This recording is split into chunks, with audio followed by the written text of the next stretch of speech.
hard to describe. It's scary. Yeah, your perspective changes. Larry Dumas and Sabrina Gibson say they never expected to become homeless. Came down to see my mom, and there was no place to stay. I didn't know where to go. I didn't know where the help was. A few years ago, Sabrina was looking for a fresh start, but she quickly discovered her new beginning would come from a struggle. The best place for me to start out is a homeless shelter.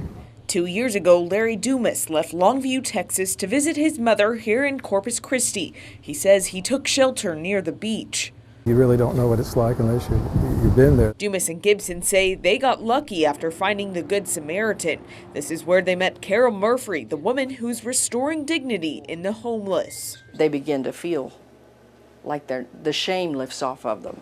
Murphy says within these walls are 200 different people, all with 200 different stories. You cannot stereotype the problem or the person. This safe haven is more than a shelter and place to get free meals. People who stay at Good Samaritan learn how to start over and return to a normal life. Just because we're homeless, it doesn't mean we're helpless and we're hopeless. Larry was able to work in the thrift shop, but now he's headed back to Longview. You have opportunities here, and you just try and be the best you can every day.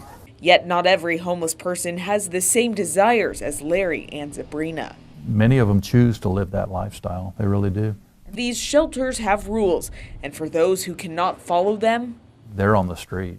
Sheriff J.C. Hooper may be newer to his position, but after decades in law enforcement, he is more than familiar with the growing homeless population in Corpus Christi. I'd venture to say that the majority of the people, the homeless people that you see here in the downtown area, have been in this jail.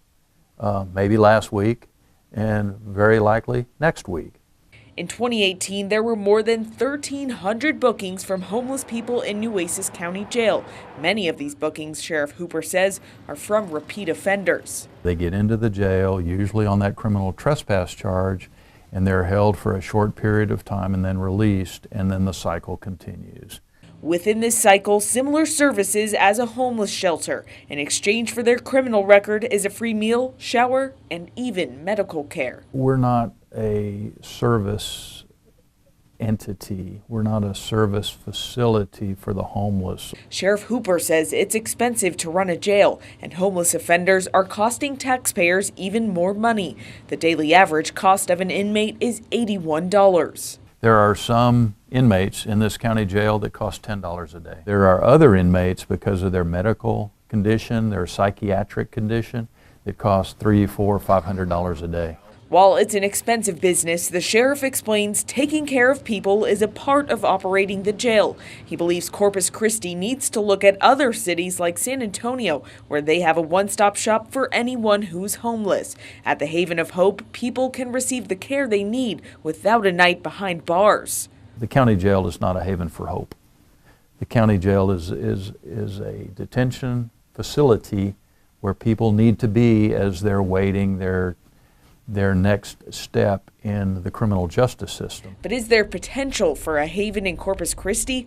Rudy Trevino introduces us to Patty Clark with Metro Ministries. She has high hopes for a shelter that can accommodate anyone who is homeless without beginning a criminal record. There are a lot that we can't reach, and that's the thing that hurts the most. Clark says in December alone, they served more than 8,000 meals from their kitchen.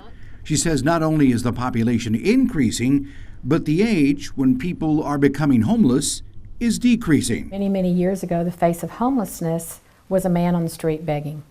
But today, the average age of a homeless person in America is 9 years old. Captain Patrick Gesner with the Salvation Army says they are running out of resources. More resources are needed by each of us in order to provide for them. Captain Gesner says Corpus Christi is also lacking affordable housing. We're trying to do everything we can to provide for the need, but the need has definitely increased. Recently, shelter directors have discovered a trend that is working against people who are trying to help the homeless population. It's horrendous. Murphy and other directors are learning that other cities in the U.S.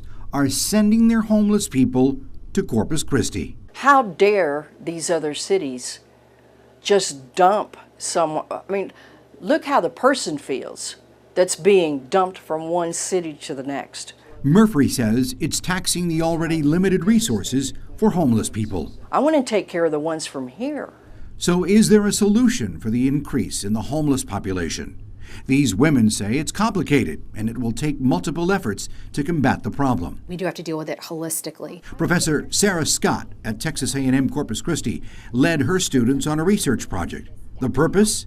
To evaluate initiatives aimed at helping the homeless population. Some of the programs, like the housing program, are a little bit more controversial. They take a lot of community buy-in, and they can't be done very quickly. Students started by looking at the Community First Village in Austin, Texas, and other communities throughout the nation. It provides housing, but it provides more than that. The reason they're called Community First is because it's really about providing a community. Dr. Scott's research program has also opened the door to a homeless workers program. It could beautify our downtown, perhaps help with tourism, help us be more likely to go downtown and enjoy all the stuff that we have down there too. Speaking of tourism, a recent study found the homeless population is also deterring visitors from going downtown. Paulette Kluge with the Convention and Visitors Bureau says it's starting to hurt tourism. The number one issue when people travel for vacation with their families is safety. And we are not perceived as a completely safe city. Kluge says this is why she's a part of the Homeless Issue Partnership. She thinks tiny homes are a good place to start. It's working in other cities, and I think we need to continue at least evaluating it here to see if it will work for us. All of these people know there is not an overnight fix, but they do believe ending homelessness starts with the community. It is a Corpus Christi problem. All of us as citizens have to find a way to deal with the issues that the homeless face. Whether it's donating to a cause, We really do need more funding. or simply spreading kindness. We really need the help of the community, helping hand up, a smile from somebody, a hi. These shelter directors say the best way to end homelessness is by getting involved. At the end of the day, it doesn't matter what came first. We're trying to help them unwrap it and just kind of like the starfish, one at a time, we're going to help people move on to independent lives. All as citizens have to come together and provide the solutions to. And so we as the Salvation Army are always willing to be part of that conversation. We want to be part of that because there is hope and we can all be part of that.